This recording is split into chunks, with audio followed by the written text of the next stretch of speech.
Saat puncak perayaan Tahun Baru, kembang api melesat ke udara dan membentuk pulau-pulau raksasa yang menghiasi langit. Percaya atau tidak, kembang api adalah awal sejarah penemuan roket. Mari kita flashback ke masa lalu.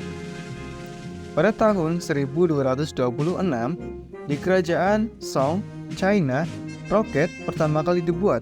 Tepatnya awal mulanya adalah sebuah mercon. Namun, saat perang, kembang api berubah fungsi menjadi sarana peluncur panah api untuk menghalau serangan bangsa Mongolia yang dipimpin oleh Kai Fengfu pada tahun 1232. Kini, marilah kita melompat ke era Renaissance, di mana perkembangan penelitian ruang angkasa ditandai dengan penemuan teropong ruang angkasa oleh Matteo Bellizio dari Venesia. Sehingga, sampai pada masa revolusi industri, gagasan tentang perjalanan ke luar angkasa menjadi lebih mendekati kenyataan dengan ditemukannya mesin uap. Pada awalnya, di abad ke-20, dua ilmuwan, yaitu Konstantin Tsiolkovsky dari Rusia dan Robert H. Goddard dari Amerika.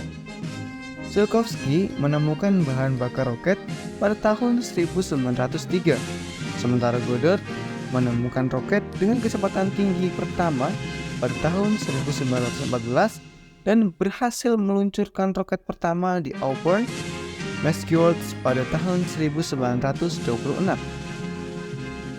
Di Jerman, teknologi roket mengalami perkembangan pesat.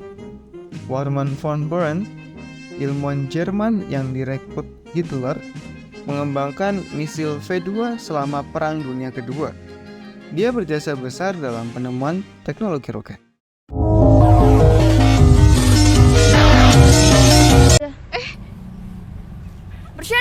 Bercanda.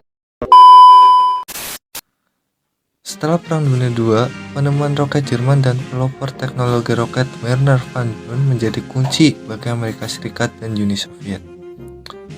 Kedua negara ini mengalami kemajuan pesat dalam mengembangkan teknologi roket pada tahun 1946. Amerika Serikat berhasil membuat peta bumi pertama dari luar angkasa. Lalu, pada tahun 1947, Amerika Serikat mengirim roket pertama ke luar angkasa yang berisi lalat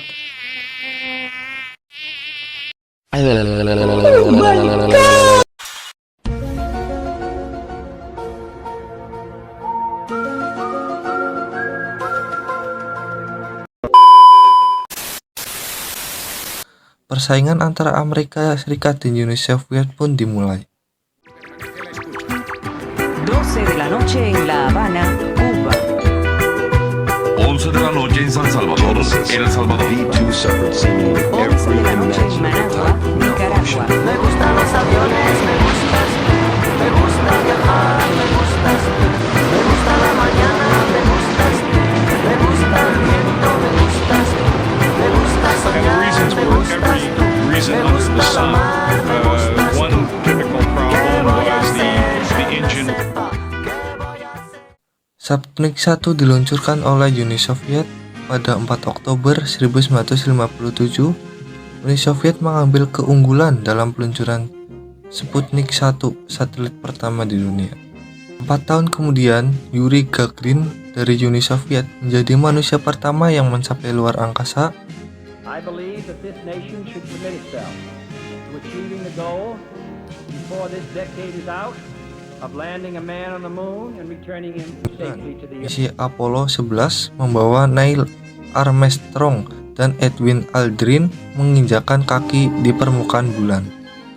Neil Armstrong mengucapkan kata-kata bersejarah, "The eagle has landed, of small step for man, on giant leap for magnet."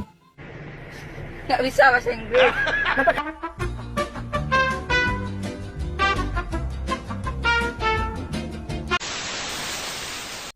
Kemudian, memasuki era pesawat ulang-alik yang dimulai pada 1981 dengan peluncuran Columbia. Namun, insiden Challenger dan Columbia mengubah segalanya. Sementara itu, Uni Soviet juga mengembangkan pesawat ulang-aliknya yang bernama Buran. Tetapi, proyek ini terhenti.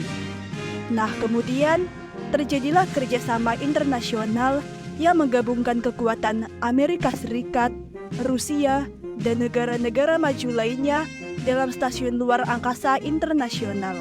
Nah, perjalanan ini menunjukkan bagaimana manusia menaklukkan luar angkasa dan mengubahnya menjadi sebuah peluang kolaborasi dan eksplorasi. Kemajuan teknologi angkasa telah menghadirkan manfaat besar bagi manusia. Salah satunya adalah peluncuran satelit.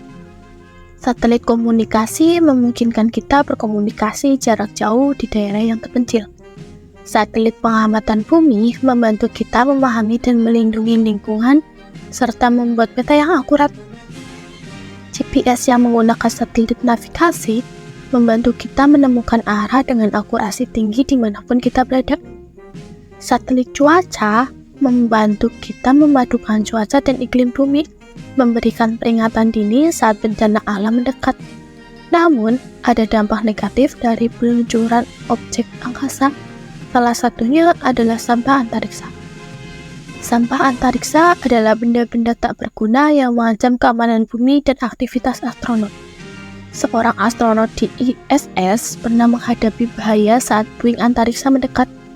Astronot berhasil menyelamatkan berkat kapsul penyelamat yang digunakan untuk kembali ke bumi dalam situasi darurat. Dari manfaat luar biasa hingga tantangan besar, dunia teknologi angkasa penuh dengan misteri. Sekian, terima kasih telah menjelajahi dampak teknologi angkasa bersama kami.